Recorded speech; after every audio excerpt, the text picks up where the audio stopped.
Hello and welcome to my tutorial on the 5 essential chords that you need to learn in order to play tunes from a fake book or from sheet music if you want to know your chords and play them perhaps in your left hand just as chords in their root positions and not be able to have to read all the notes. So these are the 5 essential chords, and they're 7th chords. What they are is they're 4-note chords. And I'm going to be playing them from the perspective of the C scale, with the C being the root. So I'm just going to show you them in the key of C. And we're building from the C scale, which is this C, D, E, F, G, A, B, C. And we're going to give them numbers 1, 2, 3, 4, 5, 6, 7, 8. And from those numbers we're going to form intervals like 1, 2, 3, that's a third, 4, 5, that's a fifth. So we have a major third and we have a perfect fifth. Now those 3 notes together form a chord called a triad, and that's a major triad. That's a C major. C, E, G, C major triad. Now if we lower the E a half step, that's a half step interval, we now have a C minor triad. So that's C, E flat, G. So it's a minor third interval and a perfect fifth. Now if we lower the fifth a half step, the G, from a G to a G flat, we have a diminished fifth interval. Now we have a diminished triad. So C major, C minor, C diminished. Those are the 3 chords we're going to use to build our 7th chords that are the essential chords you need to learn. So I have to start with those 3. You need to learn those 3 first, of course, but those are easy. Now we just take the major triad, we add the 7th step, which is now a major 7th, 1, 2, 3, 4, 5, 6, 7. That B natural now is a major 7th interval there. So that's our major 7th. If we lower it a half step, it's a minor 7th or a flatted 7th.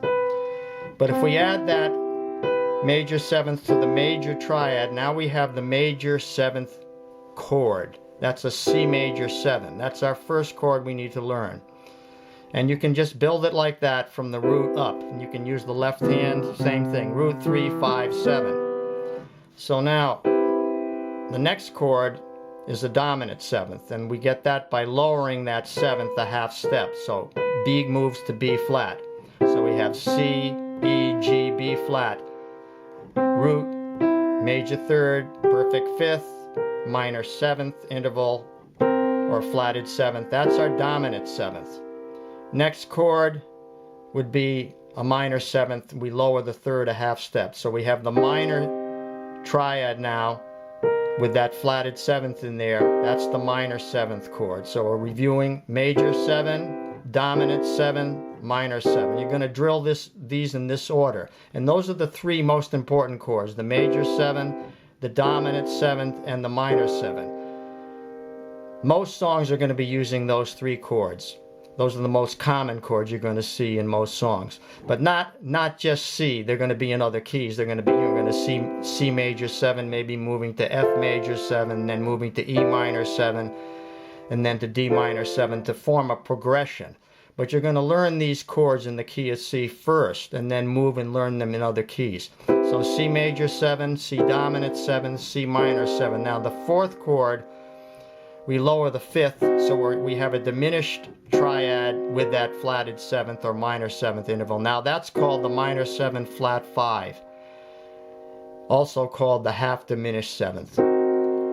So that's the 4th chord. The 5th chord, or the last one, we lower the 7th one more time. It's actually a 6th. That's a 6. So we have now a diminished 7th chord. So that's the diminished 7th. So we have C major 7, C dominant 7, C minor 7, C minor 7 flat 5, also called the half diminished or C half diminished, and then C full diminished 7th, or C diminished 7th, we call it. And those are the 5. So we're learning these now, of course, in root position. We put them in the left hand: C major 7, C dominant 7, C minor 7, C minor 7 flat 5, C diminished. So you want to drill them, and you can drill them in that order, but then you want to learn them in different orders. And you want to learn them inverted, like C major 7 can be inverted, or C dominant 7 can be inverted, But that's another topic. For now, you want to know that you can do that, and you want to know that you can take notes out of the chord and play them in simpler ways. But you want to start with these 4-note chords and learn them in those 5 combinations. So, and you can play the chord in the left hand and play melodies in the right, that type of thing. But you want to start with these 5 chords. These are the essential ones that you need to learn first. Learn them in the key of C, drill them that way, then try them in different combinations, maybe starting with the dominant and learning them in a different order, whatever, and then try them in different keys and learn them as a drill. And then take a song and see if you can start to apply these chords in your left hand with the melody in the right hand. So I hope this gets you started learning your chords and playing songs from fake books or from sheet music. And it's a much quicker way to learn than to read all the notes, so it's much more fun that way. Okay, so I hope you enjoyed this, and let me know, and I'll see you next time around. Thanks for watching.